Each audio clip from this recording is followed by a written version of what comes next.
Want to dominate the gaming world? Join the ranks of dedicated gamers. Subscribe and conquer.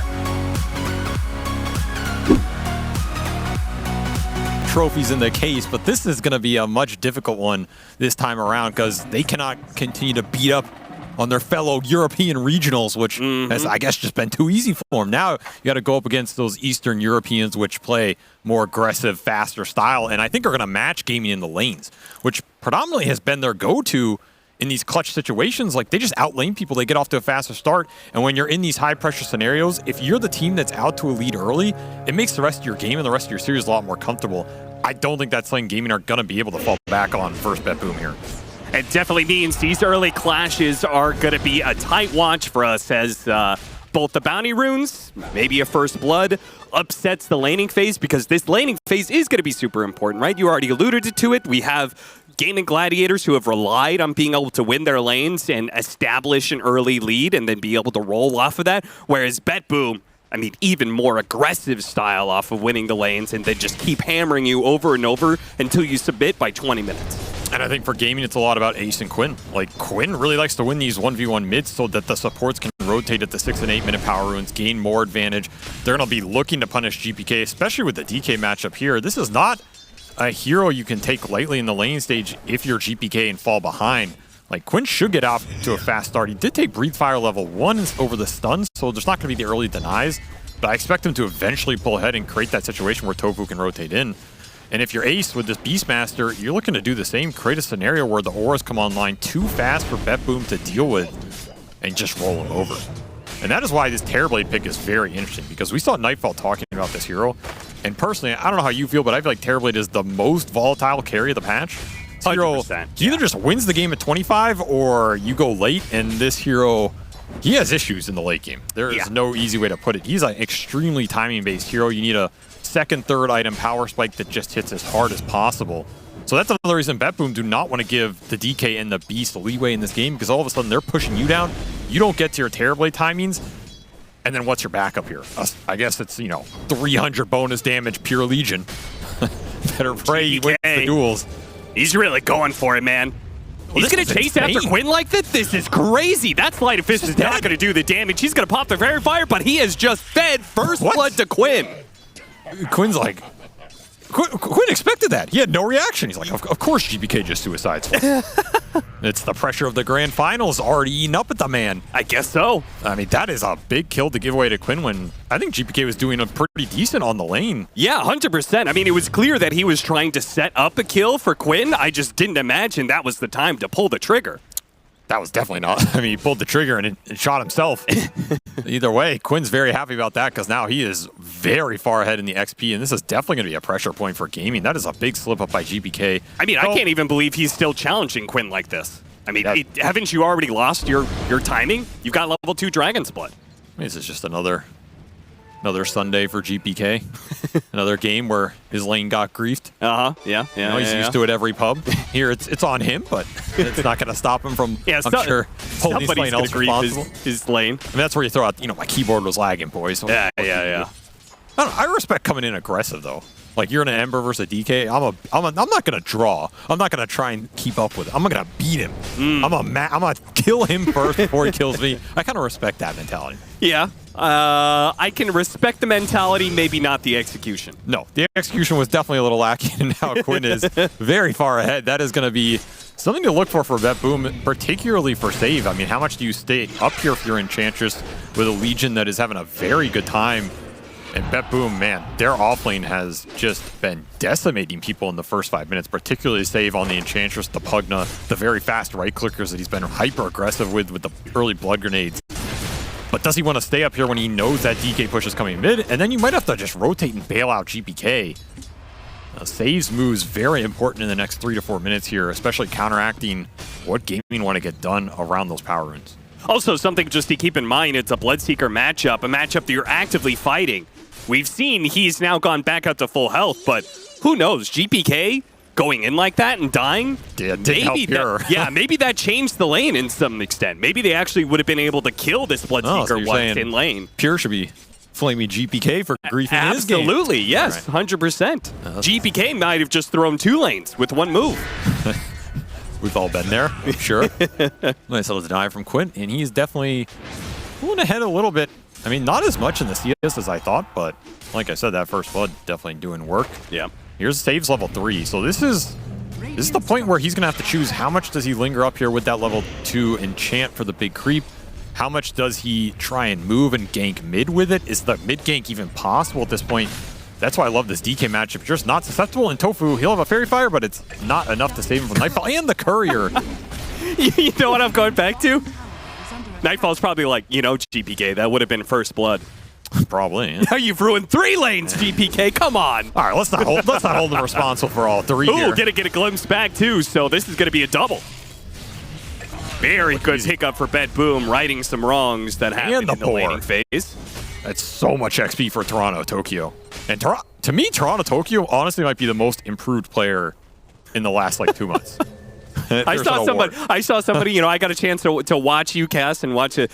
There was somebody who was very mad at the insinuation that Toronto Tokyo wasn't the best 5 position in the world at the very start of playing 5. Who was it? It was BSJ? It was BSJ. He was extremely livid.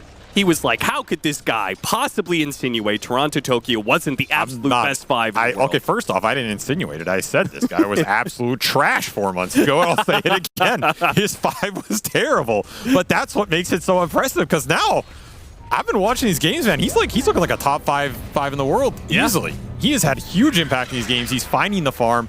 There's these little factors that weren't happening for him before, but we all have the expectations of this roster and the players, and that's why it's cool to see, because that is not an easy transition, going from big a gank 1-2 on both hybrid sides. to 5. Tri-lane the carry. That seems to be the game plan for both of these teams. See whether or not Nightfall can get out. He tries to go through the portal, but no, Tofu's there to provide the stun to stop him. So, Dyrachyo and Nightfall are both going to die, and we're both going to have pressure on this safe lane tower. We'll see how these teams respond as we have a support on both sides trying to go through the gate. I mean, this symmetry is very interesting. Both these teams... Oh, that's a nice little glimpse. Push them all the way back. Again. Yeah. I mean, both these teams really like this move, where they bring both supports to safe lane, kick the carry out around that 6 to 7 minute. That kind of co-aligns with the Wisdom Runes if you can get something else on the map. Yep. The issue for Betboom here is what is happening mid, which is symmetry right now is not in your favor because you don't have a mid lane that can actually stand there. And so Gaimin are super happy with any of these types of trades. Dude, this is crazy. What Quinn was doing there, we're gonna watch Pure probably get run down, no support around him, so he's gonna die, but can't blame GPK for that one. Quinn had an opportunity, right? He could have tanked the tower for his siege wagon, but instead he chased after GPK and went for the denies to try and keep him from getting level 6. I mean, you can see his priority here. He just wants to ruin the Embers game, and I don't blame him. The levels are really lacking here for Betboom. You kill their tempo creator mid on the Ember. I mean, who do they have to fall back on? One upside is that Betboom saved that tier 1 bottom off the Beast push, and Nightfall got back in lane. So they at least won that tier 1 trade, which is a good sign for them. You're slowing down the DK and the Beastmaster momentum, especially in the objectives department. That'll buy some space and some time for GPK to maybe get a rune, maybe make some play elsewhere. But the net worth is already a little up to a K here for Gaimin, and then I go back to Save. Save's got to find some moves, continue to kick heroes out of areas, and that is exactly what he'll do. Send Dyrachyo back to base.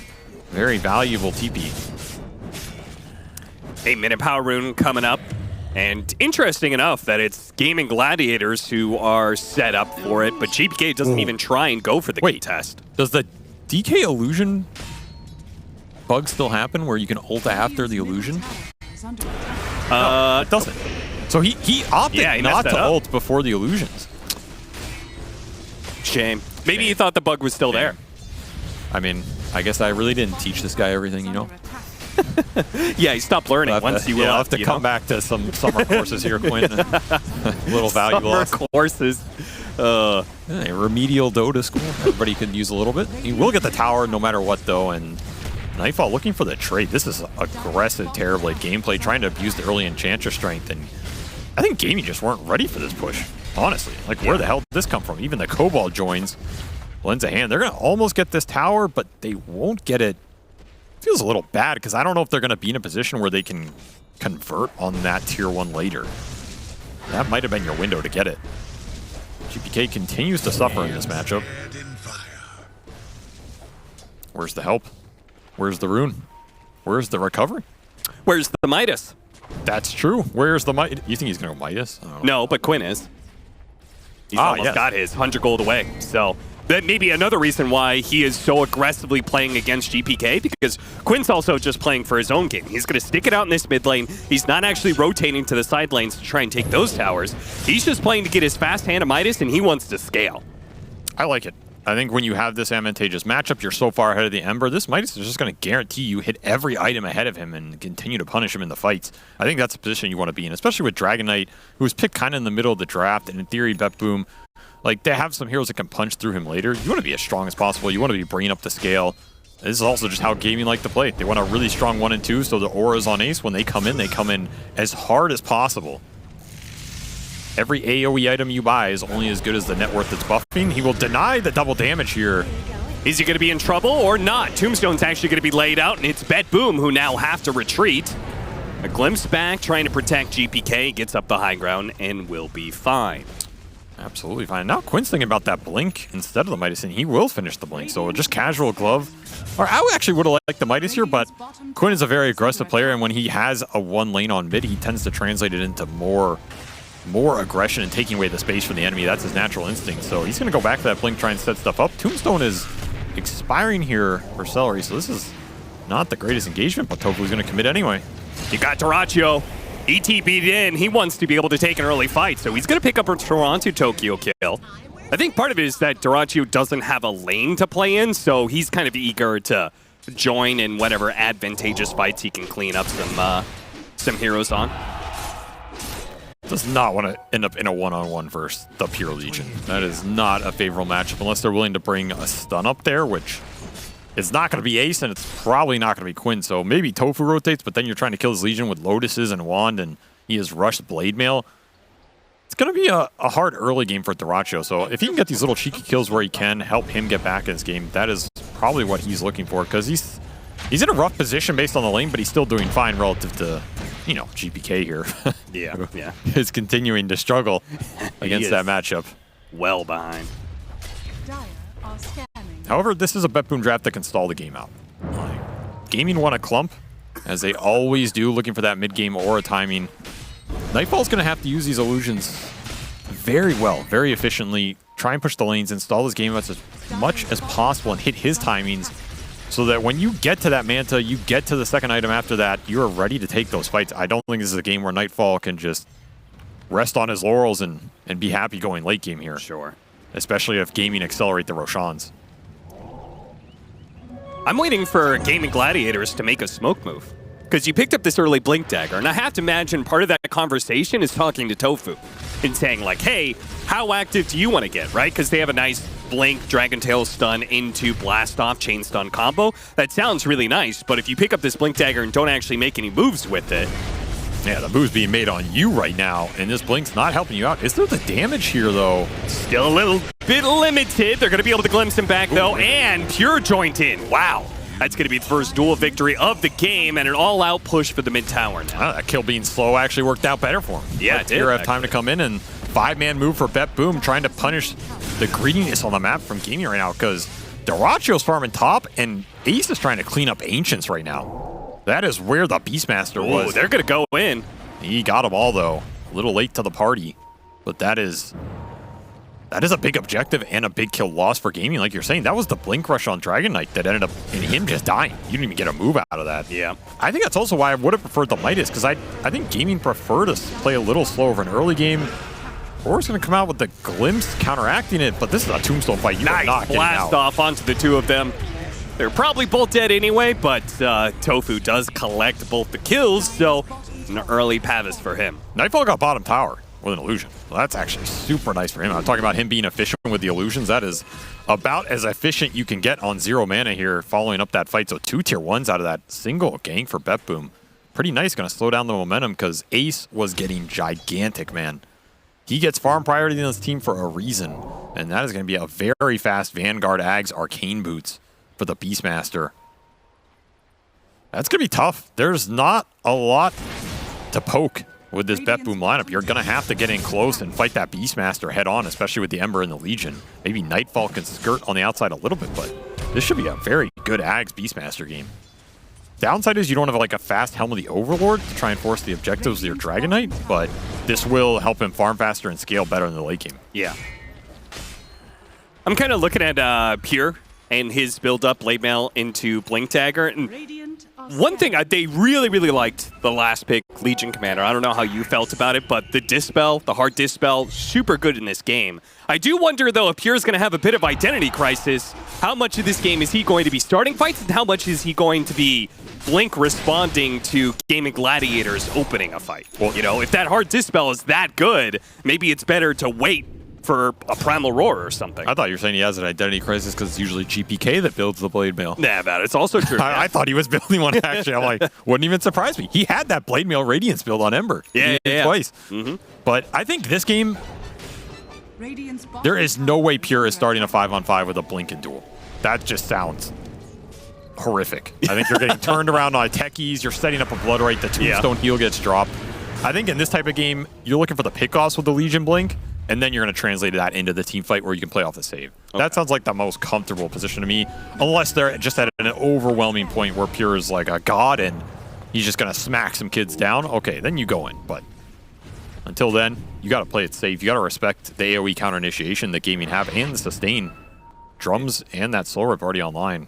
This smoke move, so close to being popped by the Ember Spirit, so close to running into heroes of Betboom, but never quite there. Did feel a little indecisive, though. Yes, it was. Which is abnormal for Gaimin. Usually they know exactly where they want to go and what they want to do for it, and even if they don't hit a hero, they end up at a tower or end up at Roshan or with really deep wards. So they get one ward on Dire Triangle, but that did feel a little disjointed in terms of the timings, and now you're going to get that duel. Oh, glimpse back after the duel. That's very awkward. They did not plan that one out very well, but it's going to work out anyway. Double kill going the way of Betboom. Even if they don't get that duel victory, save is going to be caught here, but is he caught?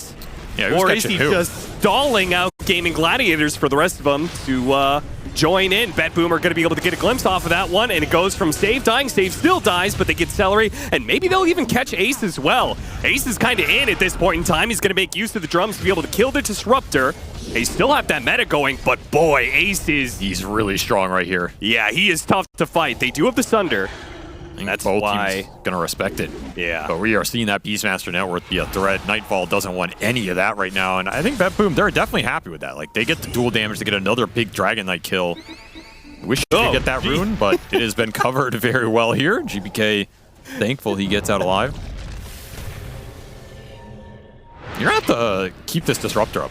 Like, he's a big part of your lineup. These chase down kills are going to be a huge factor. That's why Ace just targets him. He knows once the Disruptor's out, the control is gone. And that was a 0 heal Enchantress that took them a long time to punch through.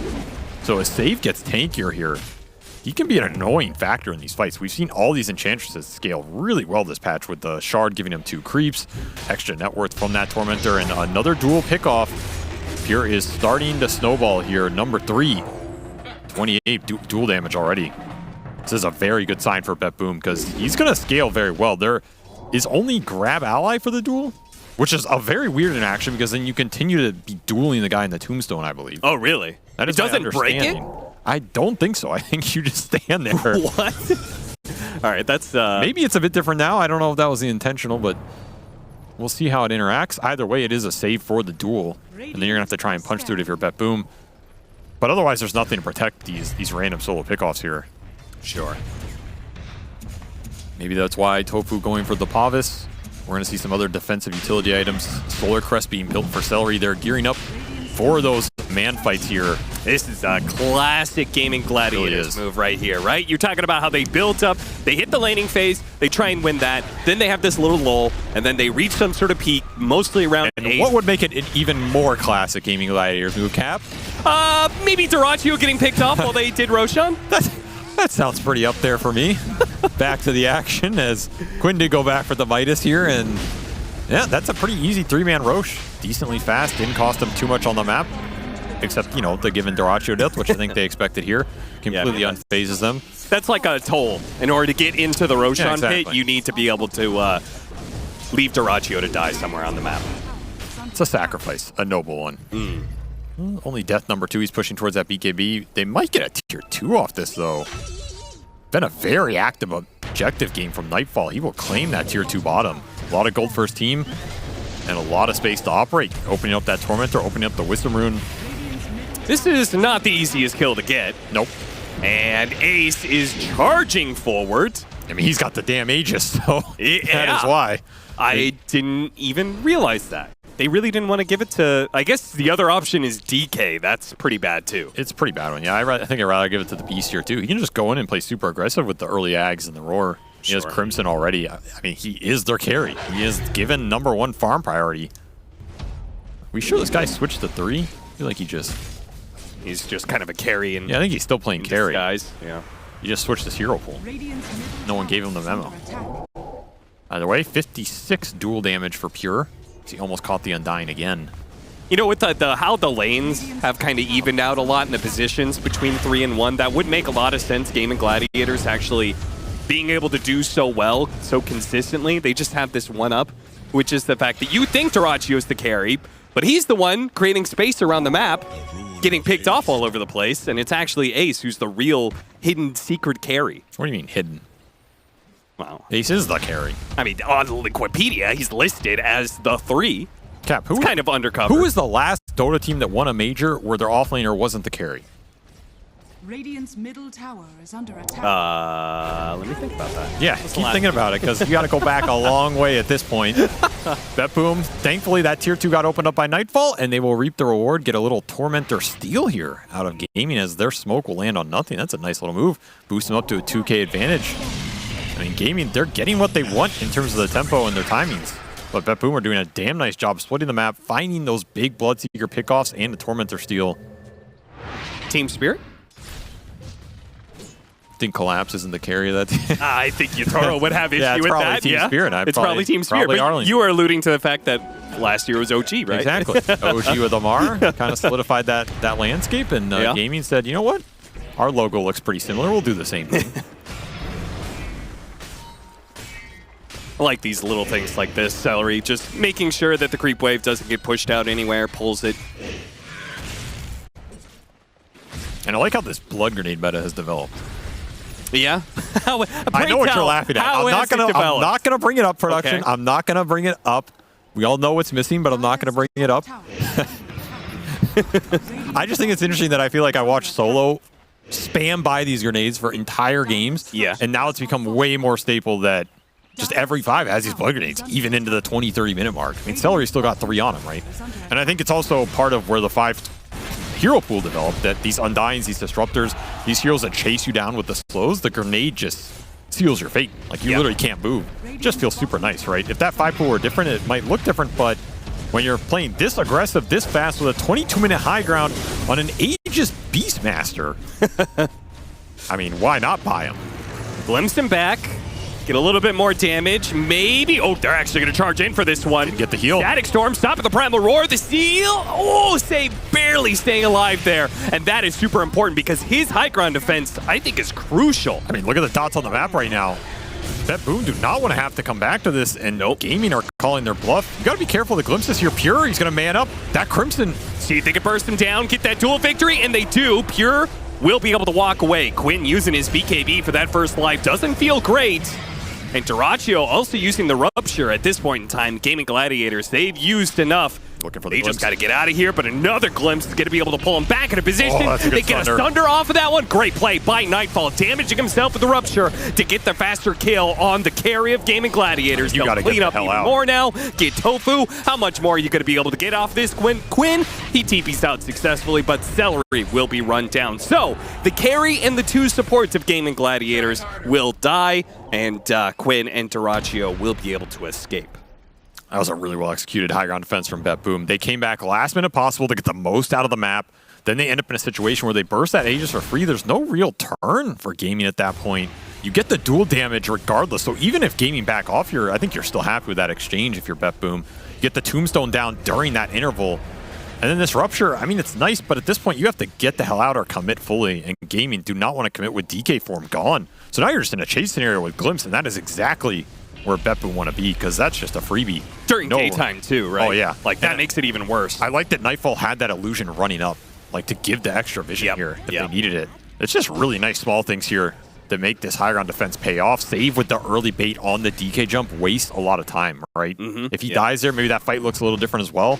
Just very well executed on all the small things. Betboom looking very solid now. 6K gold lead. They have the Legion scaling on top of this net worth chart with Nightfall. That is exactly where you want to be. So all the weight of this game is not on Terrorblade's shoulders. And this next Roshan is not looking guaranteed for Gaimin. They need more damage coming out. I go to where is it going to come from? Because this DK is not scary right now. No, he's not. When is he going to be? I mean, Terrorblade, as much as you say Terrorblade is a timing hero, he is still one of the better heroes in the late game, right? Can he match up against Bloodseeker and Dragonite? Yeah, he can. With all of this? This is definitely not the worst late game Terrorblade game I've seen. I think the Bloodseeker matchup can go both ways for sure. Yeah. I think he's great versus the Dragonite with the reflection and just annoying him in the team fight, right? Terrorblade's a hard hero for DK to go on and just burst too. So a lot of times you can get that Thunder off. And then the Beastmaster, you're reflecting him and getting those auras as well. So like this Terrorblade late game is going to boost up his team. And he has two other heroes that are very high damage cores that are going to help him with that burden. So yeah, I don't feel bad going late here from Betboom, especially if I'm getting the Roshans. And I think that Disruptor Enchantress support duo, this may be, like, it's definitely going to scale, but it's also, I think, a potential problem for Gaimin Gladiators who they like to reach this point of, like, our comparative strength has peaked, and we're just going to end it sort of thing. This is probably one of the best high ground duos you can ask for, right? You've got Enchantress outputting huge amounts of damage, and then once they're forced away, you've got the Disruptor to force a high ground fight for yourself. If Save can survive the jump, then yes, you're very happy with that. If Save just dies, then the Disruptor's not doing much for you. But in the late game, if he gets an Ags, it kind of turns around again. So that's why it was so important he lived through Quinn jumping on him. Yes, that was actually a very important jump to live through. It stalled out that push a lot, and then Quinn's ult just goes. And now Gaimin are resorting to running it back, trying to force Betboom to their base, but they don't have an Aegis for this push. DK form out in 20. I mean, this is Ace's aura timing. Like, he has Greaves, he has Crimson. Look at Betboom calling their bluff, too. They didn't back up. I mean, I don't even think Betboom necessarily care if they lose a Rax at this point. I think they're in a good enough position they could give up a lane as long as they're getting the Roshans and be happy with that exchange. Or just continuing to get farm on their cores. And Save is becoming that fourth core. He has little friends. He can turn some of the Beastmaster summons against them. He's going to deal an insane amount of damage with Hurricane Pike Grove Bow. And he's not that easy for Gaimin to kill. Like, what do you commit to kill the Enchantress here? You have 3 melee right-clickers and a Techies. It's not that straightforward to get through the almost 1600 HP of this Enchantress with max heal and 2 points untouchable. Yeah. There's also the... nobody really goes this as much anymore, I guess, but the 8% magic resistance talent. Seems a lot of people just seem to go for the heal and stats over. I mean, the heal is definitely better. I think you hold off on this talent, but when you get it later, that's when it's nice. For sure. And we're going to see Toronto, Tokyo with the gem purchase, try and deal with the Hawks and the wards. Smoke them into a position where they can test the Roshan with Vision. That's a very nice ward to get out. Does Pure want to dual ace here? That's a hard kill to go for. There's Grab Ally behind him. They are going to go for it. It's very far, though. They're putting the damage out. They throw it out, but it's too late. Celery could not get him inside the Tombstone in time. The Tombstone's already dead, and now everyone's just trying to get out from Gaimin Gladiators, but they are being actively chased down. The glimpse goes on to Celery, so it looks like everybody else from Gaimin Gladiators should be able to get away. The bonus for Gaimin Gladiators there is that Roshan is not actually up. It could have been up, and Betboom would love for it to be up right now. Just go straight to the pit, take it, boom. You are really, really far ahead, but unfortunately... It's a long timer. Yeah, we got still another minute to go, plus that's plenty of time for Gaimin Gladiators to get back into form and defend that. It's more dual damage, though. Like, Pure is really racking up the wins here. Plus 112 at 28 minutes in the game. He is 5-1-5. Titan Sliver on top of this BKB Blade Mail, and he has Nullifier completed. So all of these defensive utility that Gaimin are building up, all these auras, he's just going to slice through it. And then if you don't get the save off, I think that fight is just over. Because he's going to be able to take down big cores, chop them up, and dance his way to victory here. I mean, the damage is split really nicely across all of Betboom's tri-core here. That is a very solid position to be in. They're just sharing the load, and Gaimin, their single target burst is not great. They kind of want to win a long fight with Tombstone, multiple Blood Rights, Ace surviving with the auras up. These initiations, when it's just nothing to turn it around and a big core dies, like Gaimin are not outputting any damage of their own during that period, unless Dyrachyo feels strong enough to just run in and manhandle people, which... He probably won't until he has Aghanims. Yes, here. Right. That is the window for that to happen. So Betboom, they're going to defend their Roshan here, stick the Kobold Foreman in there to drink his way to scouting Roshan spawn. He's just drinking on the job. Radiant's middle tower It's like, yo guys, what's going on? Dire's top Good old Kenny. under attack. Nice little Boar Steal as well. Those are pretty damn strong in the fight. They're trying to... Yeah, how do you start this for Gaimin Gladiators? Because we've seen how Betboom win, right? You can't. Unless you start on Pure. That save is always going to be there, so you kind of have to force Betboom into you. You have to force them into a deep Tombstone. They're going to try. Trying to go for GPK. Yeah, Where's the save? There it is. Instantly a jump away to the Remnant. And now you used Roar in a DK form, so now you're basically committed to doing the Roshan here and taking the Tombstone fight, or... Nullifier going to be used with the glimpse back on Ace, trying to burst him down while they also have interception No straight up save from for Pure. you. He denies this The man mechanism and the man fight against Dyrachyo. Dyrachyo. He's winning it. Dyrachyo cleaves through 3 different heroes one by one, goes down to HP, 50 20. HP. Oh, 1 HP. Jesus, Dyrachyo barely lives through that one. 3 different times he almost died, but he gets kill after kill after kill, keeping himself alive. You could see the jubilation crashed. on that man's face. I don't even know if he knows he lived. I think he took his hands off the keyboard, kicked his PC, and broke it, but either way, he just cleaves through them all. I thought this was an absolute one fight for Betboom. 100%. This duel on Celery prevents the Tombstone even going down. Ace is gone. And Dyrachyo, I mean, he is killing himself on the man fight with the Blade Mail procs. Maybe if you get one more proc, you win that fight. And GPK, he's just HP here, man. Nightfall's like, guys, stop the heals, please. He literally gets down to 2 HP off the last reflection hit. 1. It might have actually been 1. Oh, that is the face of a man. Oh, man. Who is very happy to dunk on the haters here. Dyrachyo death for what? Dyrachyo life. I mean, he just So saved, much sweeter. he just saved the game.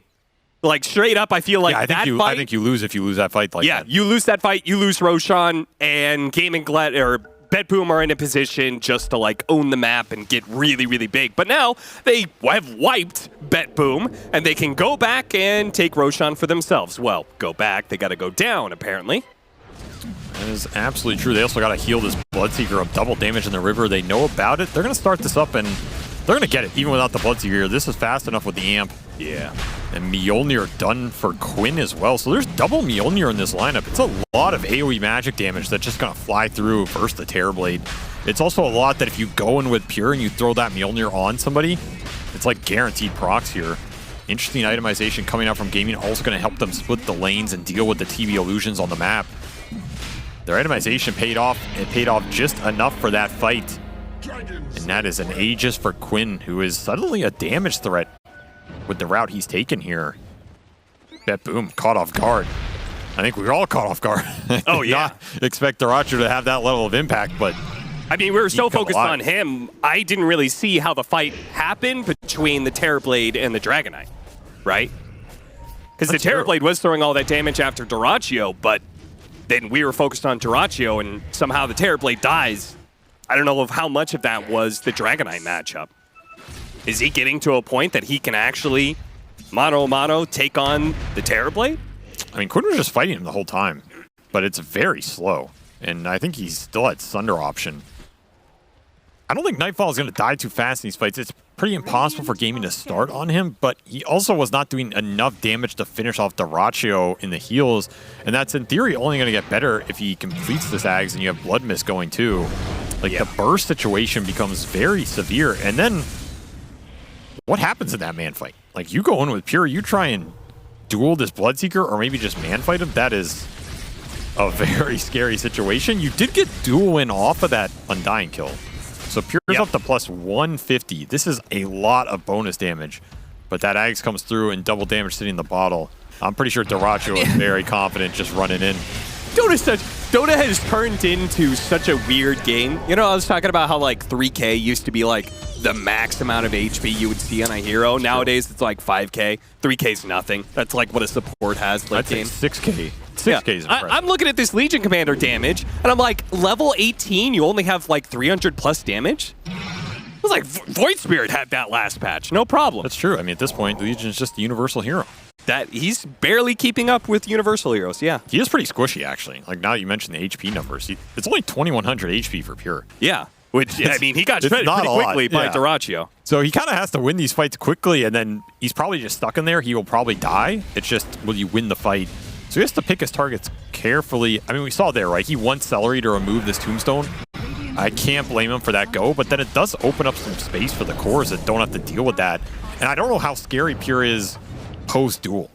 Like, do they care about this Legion being there, just right-clicking people slowly? Maybe they do, maybe they don't. Maybe it's dependent on how many defensive ores they can continue to put up here. But strength being done for Quinn, that's going to push him almost to 4K. It's going to help his damage output a lot more. If Gaming get to the point where the DK is one of their larger damage threats, I think the fights become way easier. Because the Quinn can just go in. You don't want to duel him. The Terrorblade doesn't want to really sit there and hit him. It becomes very awkward. If you get an Ags off Roche and you get Black Dragon on top of it, then you're in position to just close this game out off the DK alone. So 2 minutes left on this Aegis. How much do Gaming want to push it? Remember, this high ground push for them did not work well the first time around. You have to think about the Enchantress poking you from the high ground. And you have to think about the Glimpse plays if your DK form runs out, which it's like 5 seconds left. Yeah, Stave, he puts out some serious damage, and you got to respect that. The Glimpse back after the push away from the Hurricane Pike. Yeah, they're going to try and keep him here. Put him in an awkward spot where you have to choose to commit. Oh, he's going to choose to go in. Trying to use that Aegis. GPK gets off the BKB, and he's good. And that first life. Oh, there's the Tombstone. Yeah, you got to sit there, brother. Oh, that is terrible. What a horrible interaction for Pure. It is one of the worst in the game. That is why you have to duel this Undying, because that is 38 damage to Quinn. I mean, he won that. He's still not dead. He gets put in again? Okay. What do you do? I don't know if Pierre knew about that interaction, but now he knows. Oh, Hurricane Pike goes up after the Primal Roar. A little bit awkward, and Quinn, is he going to lose it? This is weird. You do not want to lose Aegis inside Betboom's base, especially with Glimpse online. Dragon form, and he goes for it. They have the burst. Balance out. He's going to pop the Banter, turn around, gets off the Sunder onto the support. Okay, now he can fight a little bit, but he's got to be careful. There's too much damage from the Gaimin Gladiators side. He's got to be able to kite this backwards. There's so much raining in off these double Mjolnirs. Quinn, he does not want to stop for it a second time. This time around, he jumps in on save and managed to finish the job. And still 40 seconds left on this Aegis. You don't have Legion for 20. Your meta is running out here. I mean, what is the game plan for Betboom? You're just going to have to give up buildings and hope Gaming don't go for more. But what is stopping right now? They have ult advantage. They have spell advantage. They have hero advantage. Some extra dual damage on top. It's going to be a save buyback. You need a glimpse. You need a glimpse here. Do they want a glimpse, though? I mean, yeah, I don't know if you have a choice. Might turn around and fight you. If you get Tombstone down, I think you're in a decent position. Okay. Tombstone now out. Slight change. That's free duel. Free duel for Pure. That is a free duel potentially. Oh, he got off the cheese. He heals up, and now they're going back in. He's going to be able to win that duel. Oh, what a disaster. Dyrachyo, he's going to be able to back away. Quinn does end up dying post-Aegis, so he does fall out here, and they need to be able to save this Terrorblade. He needs to be able to get back out, but save. He just puts out too much damage right now. They ignored him for too long in the fight. Celery will try and finish the job. One last punch. Takes him down to the grave. Join me, brother. We'll both die. We'll both head to Valhalla. The fist of Thanos comes down and just crunches his skull here. Celery with just one final snap. Oh, what a man fight. They are very, very lucky they got Quinn there with that Aegis timing out at the right point. I mean, that was a sick bait by Dyrachyo with the cheese. Forces Pure into a very awkward situation. But you got to feel for him, because this is the green light. The Tombstone's down. He's like, aha, I have a free duel. But no, they had a cheese, and now you are equally screwed. I think that is another duel win, and is indeed for Dyrachyo. Quinn will die to the Reflection melee form Dragon Knight. That isn't just embarrassing, honestly. I feel bad for the man, but you die to yourself. I feel like that's respectable, yeah, but not in that form. And I guess Dave not too happy about that, as it is his dieback. But maybe better that he diebacks here instead of a later situation where the long timer really hurts. Yeah, that's actually a good point. So maybe not too sad about that. As Nightfall, he's still sitting on top, but those other two cores, they are starting to fall behind as these fights become expensive. And the dual damage, man, the dual damage is not going your way. That is 38 for Quinn and 38 for Dyrachyo. You're going to bump it up with this talent. you better be wary of who you're giving it to, because suddenly you're almost giving free demon edges pluses away, you know? Yeah. And these are not the heroes you want to be giving 40 free damage to. They are very pumped up with the attack speed aura from Beast, the double Mjolnir. These are not slow attack speed cores. It is very high value. Silver Edge completed for Nightfall. That is another big deal. If you can break the DK, break the Bloodseeker, especially that Thirst, it is a huge impact item. That's a huge impact item if you're not holed up in your base. I feel like it's way harder to get that Silver Edge hit if you're just defending the high ground. So for me, this means Betboom, they kind of need to be able to find a fight outside of their base to make better use of this. It's also easier if you're meted. That's also Which true. can be awkward because you Silver Edge in and then you have to melee hit the guy unless you want to meta first. But if you meta first, you break it. So Nightfall might want to meta early when they are smoking in just to be able to get that range break hit off. But then you're sacrificing some meta duration. Another reason these Roshans matter a lot. If you can get refresher shards here, if you can get an Ags for an extra pop, that'll be the Ags completed. Don't want to get caught here. Tokyo. Do not want to get caught here, Save. No, he has no buy for 5 minutes, and he will just take the safe way out. That is a good obs they can play around. You're going to have to fight for these Roshans. And now, you have a way to get rid of these BKBs on Gaming and maybe create some space on the duel with that Disruptor Ags. That's a big one. Toronto Tokyo is farmed. You're going to get one surprise fight out of this as well. You got to make it count here. Gaming do not know this item's up. He might get spotted on a Hawk, but he might not, especially if you just smoke and force it. They're going to Ninja Gear Pure. They have 2 smokes on Toronto Tokyo in this really good high ground ward. He wants a core, but they'll take the Undying if Pure sees him. Tofu snipes that obs down. And They have to back up. Nightfall TP to the tier 3, or the barracks, I guess. I think the plan was for him to TP onto the outpost. Didn't feel confident. But he's also very close to Satanic, but doesn't have it and doesn't have buyback either. So Nightfall, he's all in. He needs 200 more for the Claymore. I mean, Betboom really want to finish this. I think they're just going to gamble on the timing. Let this hit daytime. They know Roche is going to go down, but I mean, if you're Gaming, you just start manning up for this instantly, I think. You have so much zone control too with the mines, the defensive obs on the gate high ground, the Hawks. Wow. Roshan will help clear through some of those mines. Almost killed that Hawk. What the hell? A little rude.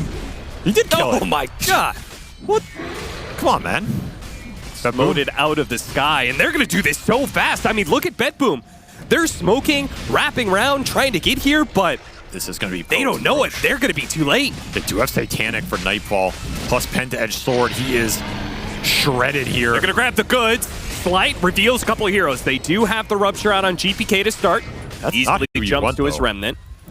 This is a little bit of an open for Gaming. Nightfall still isn't committed meta. They're going to jump, but that's right into him. He gets the break.